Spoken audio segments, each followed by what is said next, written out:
We are back in the kitchen today for the last video before Christmas, so if I forget to say at the end, which I probably won't, Merry Christmas, and I will probably see you before the new year, all being well, but if not, Happy New Year as well, just in case. So today I'm finished work now. I've got a couple of weeks off work. It's Thursday. I'm hoping to get this straight out tonight, and I've just got a few things that I'm getting done in the kitchen. They're not necessarily Christmassy by any means, and a couple of things that I want to share with you. It's kind of preparing for 2023. There's a few ideas that I've been having around what we're eating, what we're drinking, or what we're not drinking, more to the point. Not resolutions, I think I said that last week, and getting some prep work in for them. So I've just got a little bit of time in the kitchen alone, and I thought it'd be nice to share with you, bring you along with what I'm doing, and generally just have a really quick catch up and say Merry Christmas before we all head off and do our festivities, whatever they look like for you guys. So first up, I've just made some kombucha tea, which you've seen me do before, I think, and I've refreshed my sourdough starter because I am absolutely determined to make a sourdough loaf tomorrow. I'm going to start doing fermenting Fridays, just because I like some alliteration, and I'm going to be looking for something else to be doing on a Friday night after Christmas, so that probably gives away some of the plans that I've got. And there's a few things that I mentioned recently that I got for my birthday. People might think that Christmas came early. Well, actually it was my birthday just a couple of weeks ago, and I'm just getting round to looking at some of the things that actually using some of the things that I've got. So I'm going to do that with you guys this afternoon as well, and then I'm going to head outside. At the moment it's getting dark by 4 o'clock, and probably even earlier today because it's quite a dull and overcast day, so I need to get outside. So I've got about half an hour's worth of work I want to get done in the greenhouse. I'm not going to do that on this video though. So first, for anyone that follows us on Instagram, you may know that we still have been a household that's under the weather. Not myself at the moment, thankfully, and hopefully it's not going to be. I don't want to be ill on Christmas Day. But I've been making a hot drink, so a hot toddy, some people might know it as. It's not the kind of the traditional hot toddy recipe that you might get if you look up. Depending on what time of the day you drink it, it can contain alcohol or not. Well, I suppose it can contain alcohol at any time, that's your preference. But for us, for Stephen, who's not been feeling too well, I think his immune system is still pretty low after everything that he went through with his accident and then the subsequent follow-up problems that he's had. Basically, I think his immune system's just took such a hit, especially with the medication. And he just seems to be catching whatever's going around, so he's really not used to that. He's normally super fit and healthy, and is struggling a little bit with that, I have to be honest. Man flu, dare I say. I'm kidding, Stephen, if you're watching this. So I've been making him these drinks, and I just thought it'd be nice to share it with you, what I do and how I go about making it.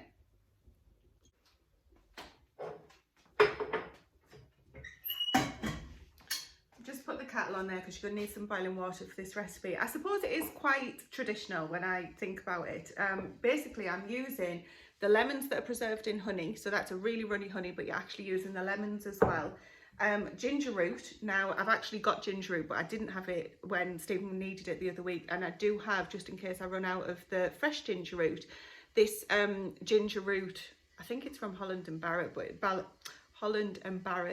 but it's basically, it's a herbal liquid, so it's supposed to be just pure ginger root extract, and it's quite spicy, packs a bit of a punch. So if you don't have that, I always have some of this on hand, just in case.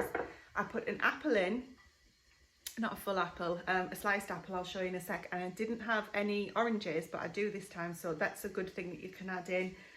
The fibre of the orange is the best. It's so actually the flesh of it, but it's all good, not just the juice. You can obviously eat the flesh as well. Cinnamon stick. And the other thing that I didn't add on the one that I put on Instagram was elderberry syrup. So this is another batch that I've made up that's in the fridge that we're drinking every day. The one that what I did put in on my Instagram post was cherry brandy, which is basically the same colour as this, because it was an evening when Stephen had it. He doesn't tend to have it for breakfast, especially when he's on his way to work. Now, literally, all I'm doing is making up a tea of this. So I'll be slicing the apples, slicing the oranges, and just adding the fruit into just a mug. So nice little chicken mug there. A little bit of fresh ginger. Now that I've got that, and it's, I'll just slice a little bit of that in and just tip some of the other ingredients in to taste, basically. And it's just a nice drink. It's not necessarily something that's going to be healing you. The honey obviously is good for your throat and all of that good stuff. And I find that it's more just about getting the liquid inside you when you're not feeling very well. You might have a sore throat, or you generally might not be feeling fully hydrated if you're not feeling up to drinking and things. So this is just a drink that I found very useful when we're feeling under the weather, and it can just give you a little bit of a pick-me-up. So I'm going to show you how I make it now, and then I think I'll have this one because there's nobody else to have it. Good timing. So into this mug, I'm going to start with the lemon slices. So again, it's all to taste. I like to put quite a bit in.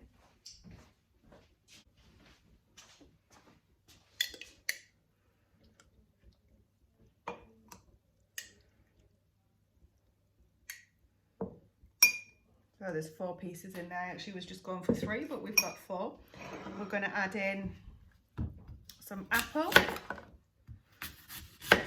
And once the apple's soaked, then obviously all the juices will get infused into the skin, and you can just eat that too. I'm going to add in some orange.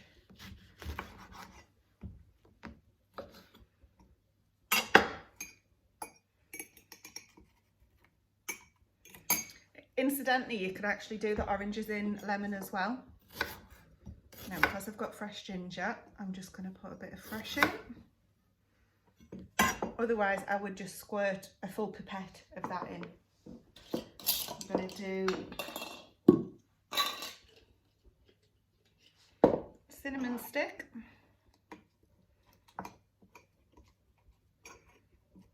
And then lastly, a good glug of the elderberry syrup. And pour over your hot water.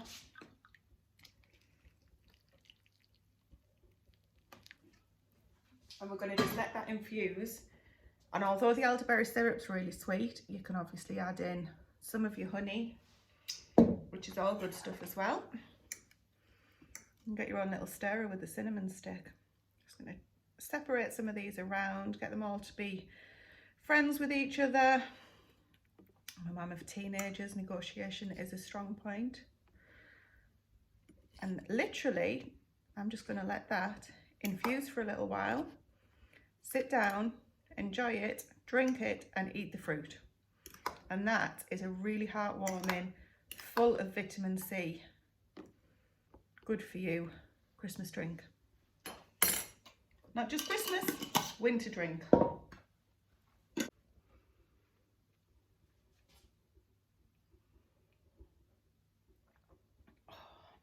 That is really nice.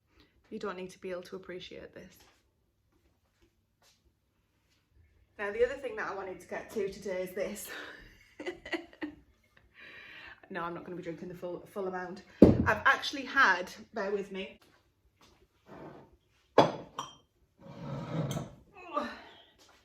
These are damsons that we picked, and they have just literally all that's in here is sugar.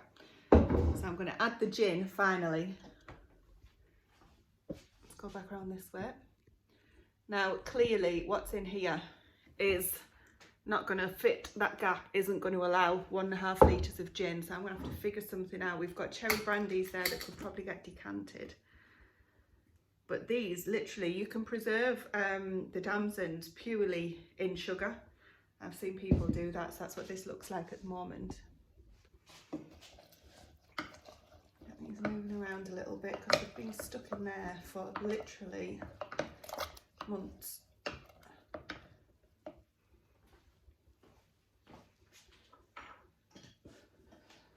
I'm not sure how this is. So this is the cherry brandy, and this is the leftovers from the last cherry brandy, which has been decanted. It hasn't all been drunk. It is very nice though. What I'm thinking I might do is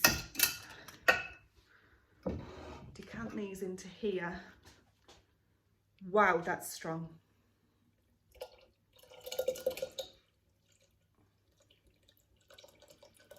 This is all the same recipe, it's just been split over 2 batches.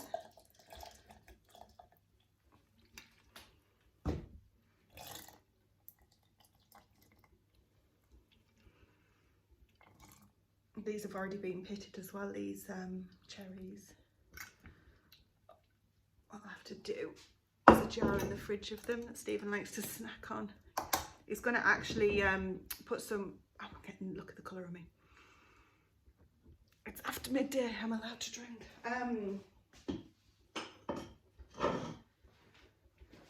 He's got some in the fridge. What he's wanting to do is cover them in chocolate.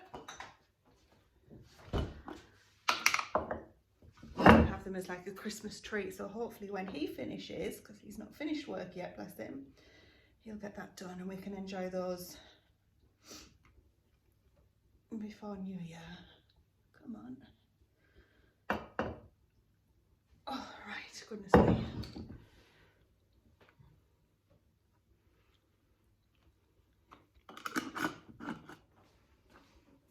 I've just been using these microfiber cloths. I got them off Amazon instead of dishcloths. They're fully reusable, washable, and absolutely brilliant. So I'm not buying dishcloths anymore on a monthly basis, which is what it was getting to. They're going back in the fridge, so these are ready just to eat straight away. They're already, as I say, already pitted. Wow, strong. And then Stephen can do his thing with them. That leaves me with an empty jar that has purely had cherries and brandy in it, so I'm not going to wash it out. Don't want to waste the alcohol. And I think what I'll do, I believe that this jar that's had the cherries in it is also 3 litres. So I'm just going to try and guess and split this between the two.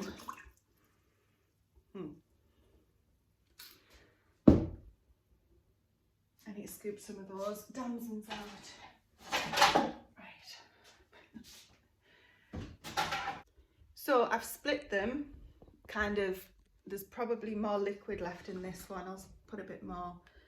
And it doesn't have to be perfect. I'm just trying to split between the two. And then I'll put half a bottle of the gin in each.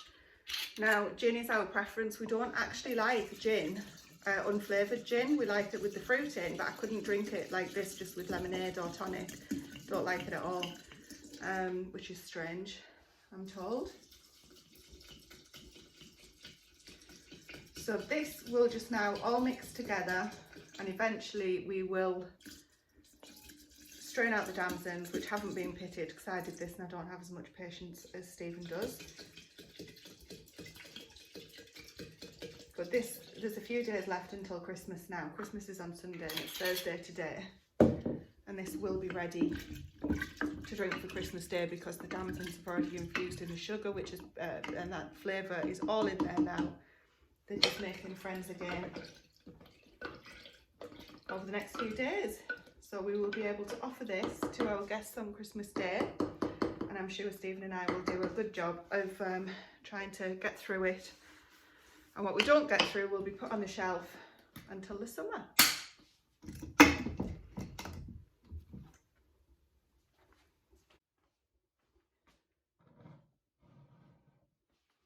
Job done. So sticking with the alcohol theme, no pun intended, but I am. The next thing that I want to get to today is the rum toff. So earlier in the summer, I started some rum toff off. That was hard to say, and I've never actually done this before successfully. I think I tried it once and then we ended up just drinking it as it was. But anyway, the alcohol normally in this is it brandy traditionally? Anyway, the reason I'm saying that is because in here, let me show you, it's actually gin that we've used again, just because it's our weapon of choice. Now all that I've got in here, this is cling film that you can see just almost, and the reason that there's the cling film on and this strange looking device, this is a bag just of water, because what I've done is weighed this down so that the fruit doesn't appear above the alcohol and go mouldy. So I'm hoping, I haven't looked in here, I'm hoping when I take this out that and the cling film out, that we're going to have a nice fruity gin again.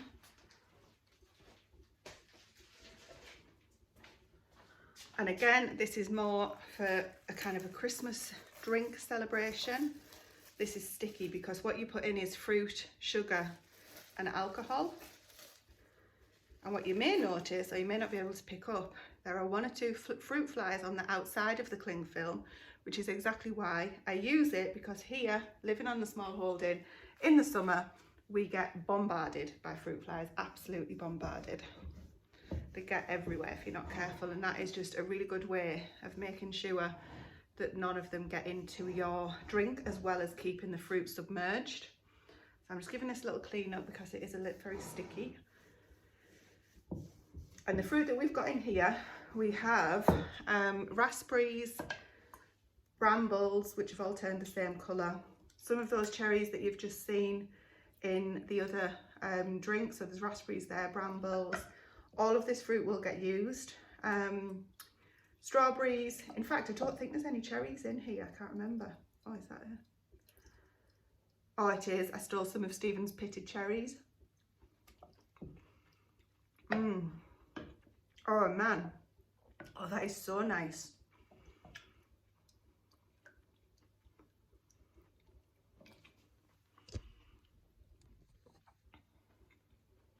That is absolutely delicious. That is nicer than the brandy. Thankfully I don't have anywhere to drive now. I can't because I haven't got a car. Okay, so that now, I'm just going to leave that as it is. So in fact, let me turn you around. You see that? That is absolutely beautiful, that fruit. You can just eat that as a snack, like I say, when you've got nowhere to drive or anything. So I will leave that in there, and all we will do is use a scoop to pull this out and then just serve it. You could have it over a dessert, a pancake or a pudding or something, or you could serve it with tonic or lemonade.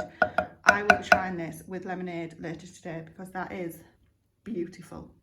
Right, I'm really pleased with that one. Camera was wobbling all over. Right, so that will just stay in that rum toff jar. This was a gift. Mum had it in her house for years and years and years, and I don't think she ever used it. I'll have to check with her on Christmas. But I definitely will be using it every year now. That was delicious. So I'm going to put this to one side. This is just going to be out on the same shelf that you saw me put the brandy back onto, and we will just dip into this over the next few days and weeks and enjoy rum toff for Christmas. Next up on the to-do list for this afternoon, before the madness starts and everybody else turns up, I got for my birthday, I think I said somewhere, I can't remember where, a fermentation crock. Now, I think this is a 2 litre one that Stephen got me, and I haven't taken it out of the box yet, so let's do it together actually. Let's go down here. These here are the stones, porous stones that hold down the vegetables or whatever it is that you're fermenting in the crock itself, because you don't want, I'm going to do this, because you don't want any air to get to the vegetables, so you need some weights to hold them down. In fact, this might be,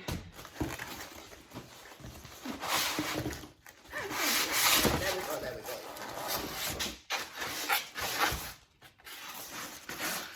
I don't want to smash anything, I'm very clumsy at times.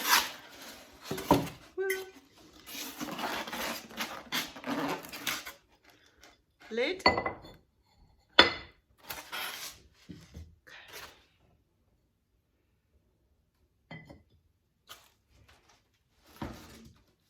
Oh, cool. Okay.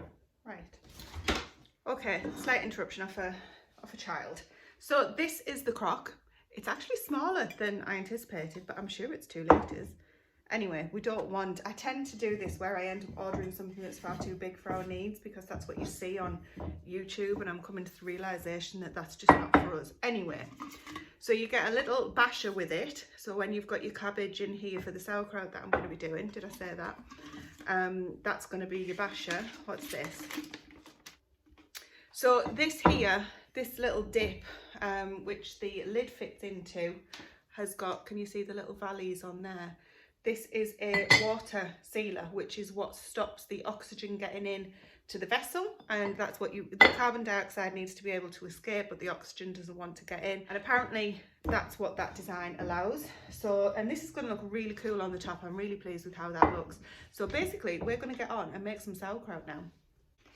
I've actually just spent 5 minutes reading this leaflet which comes with it, which I don't normally do, but it is really informative. It's got a couple of recipes on it for sauerkraut and kimchi, and gives you some good advice really, so I'm really pleased that this came with it. It says this is a 5 litre, no, 2 litre. Okay, they must do a 5 litre one as well. But yeah, really pleased with this. So Stephen got me this for my birthday, and there's 2 different ways of making sauerkraut. You can do the dry brining, which is where you've just got your cabbage and you just add the salt. So it's usually 1 small head of cabbage to 1 tablespoon of salt, I think it is, and you massage it all together and it produces its own brine, and then you put the weights on top and it sits in its own brine.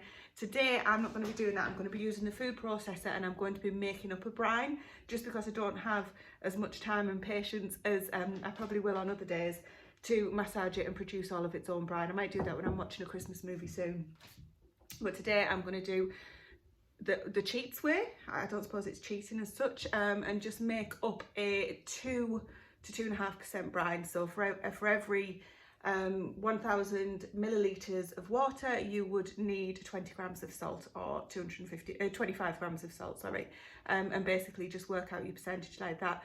For sauerkraut, you want a 2 to 3% brine, I believe. You can use anything for fermented vegetables from 2 right up to 10%, depending on all the different things that can affect your fermentation process. But this is not a fermenting video. This is just what I'm up to today in the kitchen before Christmas. So if you're interested, by the way, I'll be doing, I think I said earlier in this video, I'm going to be doing a Fermenting Friday, and we can learn together more about fermenting. I did quite a bit this year of different things. Some worked well, some were terrible, and I found some different ones that I really like, the salsa being one of them. Definitely shared that with you guys before. And I've done other bits and pieces, but it's something I want to get into every Friday once Christmas is out of the way, just in an effort for next year, just to, basically, it's for good health and looking after yourself. So that's my plan. So do come back. I'm going to get all this done. I'm not going to talk you through it because, as I say, it's not a how-to video.